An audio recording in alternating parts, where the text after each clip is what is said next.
Okay, so one of the other things that you are really knowledgeable about is painful intercourse. A lot of your clients come in or your patients will come in with that concern. Where should somebody start if they are experiencing painful sex? I've gotten questions of people who've always had painful sex or people who have been, with their partner for a long time and all of a sudden are starting to experience pain. It's actually super common. 1 in 4 women will experience pain with sex at some point Mm, in their lives. The reason why it sounds like it's probably not common is because it's probably not something that you're talking to your friends about or outwardly about. And there can be a personal feeling of like, what's wrong with me? Is my mm, vagina not normal? I'm experiencing pain. But I'm here to tell you that a lot of women experience this pain. mm. A lot of it has to do with underlying conditions. So I see an endometriosis like a triad. I'll see gut issues like IBS. I'll Mhm, see pain on their period and then pain with sex or vulvodynia, mhm, which vulvodynia just means pain at the vulva.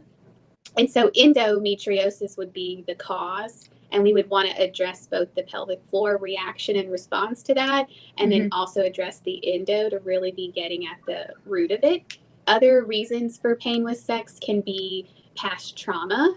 There's a lot psychologically and from the nervous system that can cause reactions in our pelvic floor. We have a lot of emotions, a lot of our trauma and feelings live in the pelvis, just like Mhm. they live in the jaw and in the neck. So if you do have a past trauma, whether that's from a previous incident or from birth trauma, when you go to have penetration, the pelvic floor may kind of reactively do one of these numbers where the superficial Mhm. layer of muscles kind of closes in as a protective mechanism.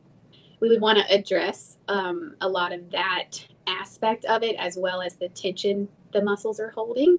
Where should someone start? I 100% recommend pelvic floor physical therapy because we're the Mhm. only ones that do internal pelvic floor exams and we look Mhm. at every single muscle as part of the pelvic floor. So I do have, this is Ophelia. Ooh, Ophelia!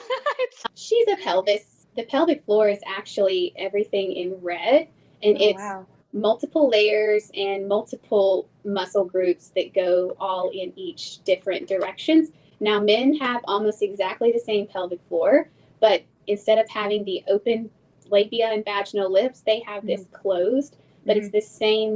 it's the same structures that we're talking about and the same functions that we're talking about. And it is the floor of your core. So it's there to support, it's there Mhm. to hold in your pee. So here's the urethral opening right here. Uh-huh. We have a couple of muscles that open and close. The urethral opening, this is the vaginal opening. Here's the perineum, where it's common to have a tear from childbirth, and the anal opening here. Mhm.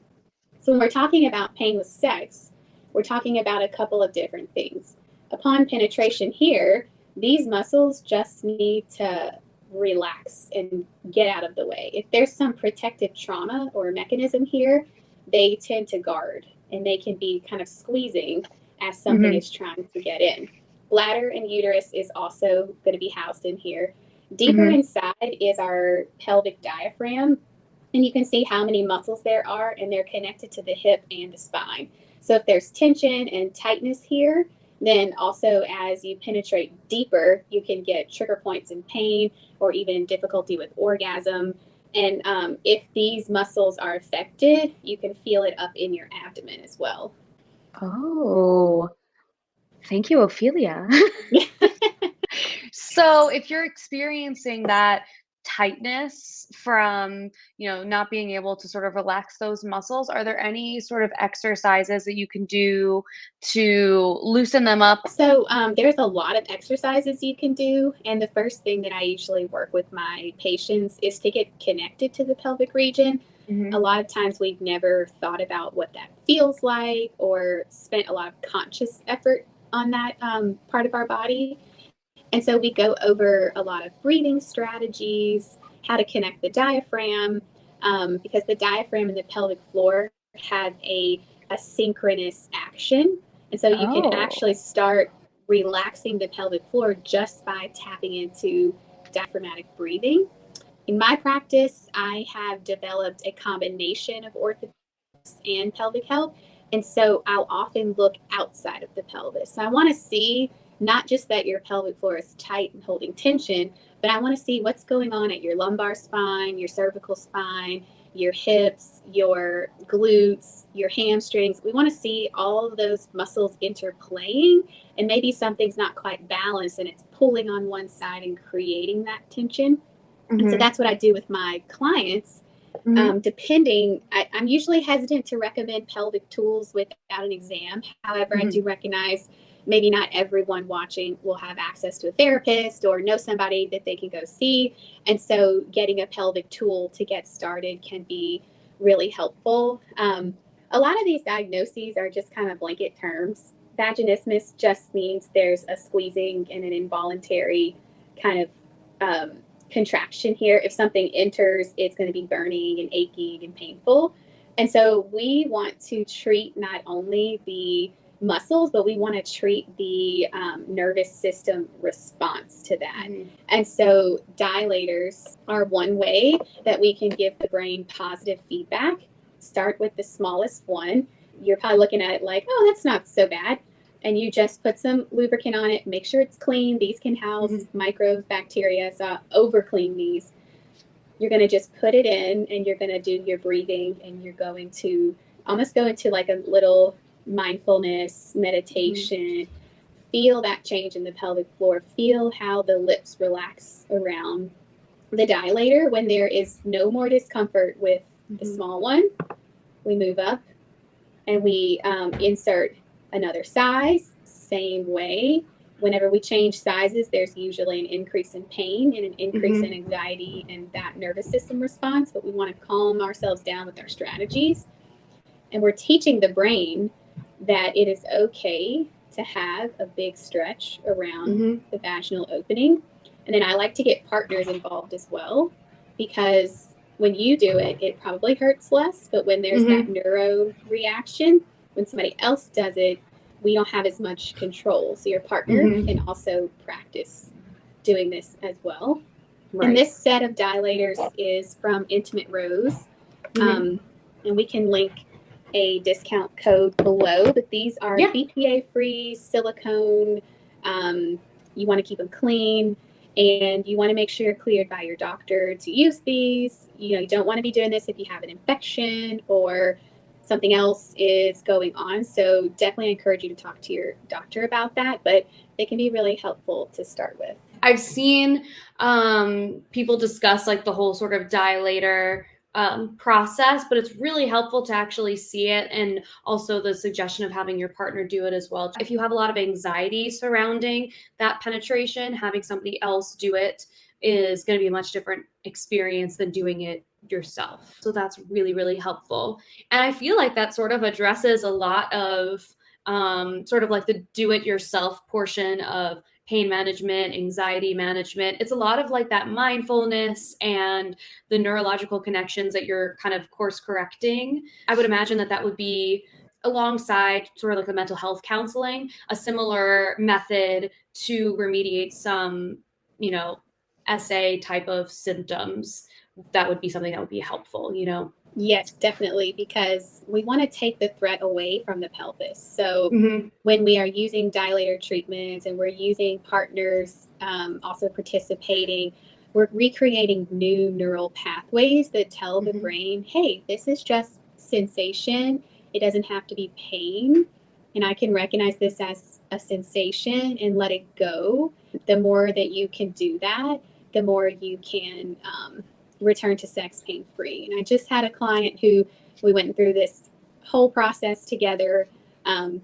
She did have that history, and she was abstaining ever since because of that. And then she wanted to learn how to enjoy sex in her marriage. And so we did a combination of in-person strategies, exercises, and then she became self-independent with the dilators. And now she's tolerating speculum exams and enjoying sex.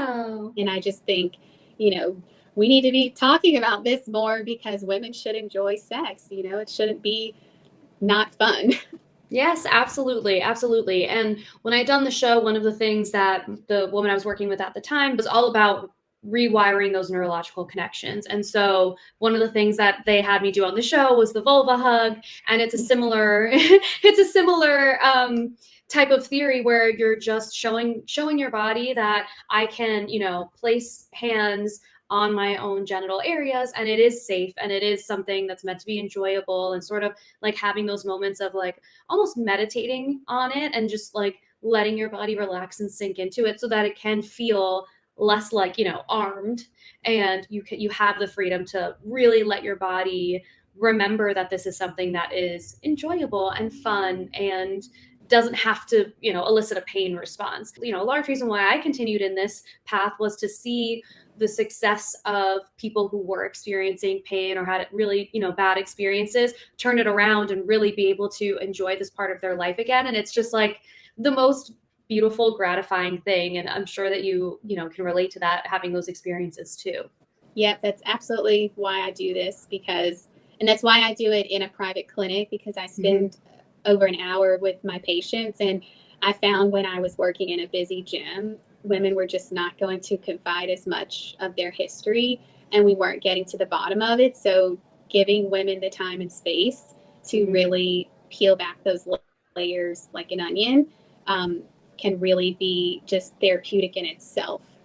Well, speaking of the fun parts of having sex, one of the other questions I got was, is there anything that people can be doing to intensify their orgasms in terms of like pelvic floor? Is there anything that you would recommend? I love this question because the pelvic floor is responsible for orgasm in conjunction with everything else. Back to Ophelia.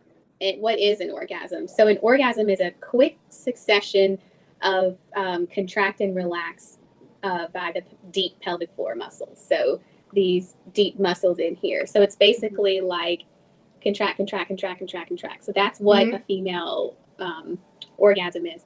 If we don't have strength, coordination, and flexibility in those direct muscles, we can have a decreased orgasm or a painful orgasm or just a lack of orgasm. So we want to kind of normalize all of that. So if your problem is weakness, then certainly Kegels and pelvic floor contractions and kind of learning to connect with your pelvic floor can be helpful. If you have a more tight, tense pelvic floor, you want to learn to let it go and relax, and that can actually give the muscles somewhere to go. Right. One of the things that I do see commonly is that everybody does Kegels because everybody's told, you talk about any kind of thing around sex, your pelvic floor, or a leaky bladder, and either your doctor tells you, oh, do some Kegels, and then they kind of like move on, or your friends and your family. But I actually have way less patients doing Kegels than I have optimizing the rest of their musculoskeletal system. So just a word of caution about Kegels, and they can make the tension worse if tension and lack of flexibility, because think about a Kegel as like a bicep curl of the pelvic floor. If your bicep is stuck in this position and all you're doing is continuing to contract it, then you're just continuing to create more tension there. Right. We want to make sure Kegels are right for you, and we want to make sure you're doing it correctly in the system. Okay, that makes sense. So I think we can wrap up. You obviously have your social media. You can find me on Instagram. I'm pretty active there. It's Dr. Mel Thompson. So DrMelThompson. My website is louisianapelvichealth.com. And I do have virtual coaching options available anywhere in the country. So if you want to hop on a call and kind of work out what's the next best steps for you, you can always send me a message and we'll get you set up. If you are pregnant or thinking about becoming pregnant, I did create an awesome online course in conjunction with a certified nurse midwife. This is like the most awesome course for pregnancy, in my biased opinion. If you're kind of a DIY and you just want to kind of do some of this stuff on your own, I call it the pelvic floor birth prep, and it's a 2-in-1 labor and pregnancy prep. So There's 10 modules, and we have a lot of videos, kind of like Netflix, for you to choose from. And you're going to hear from my midwife colleague, Tanya. She's going to show you all about how the baby moves through the pelvis. She's going to talk to you about how to combat, early first trimester nausea, things like that. And then we're going to talk to you about labor positions, how to push, how to breathe during pushing, how to prepare for postpartum. And then in my pelvic floor sections, I give you lots of exercises, strategies, and tips and tricks for you. So we'll link that below if you're interested. Perfect. Awesome. And thank you so much for chatting with me today. And I appreciate all the time that you took to pull all this together. We've been sort of like working behind the scenes for a little bit, and I appreciate it so, so much. And hopefully we'll have some more questions and we'll get to do this again. Yeah, I had so much fun. Thank you so much for having me. Anytime, anytime.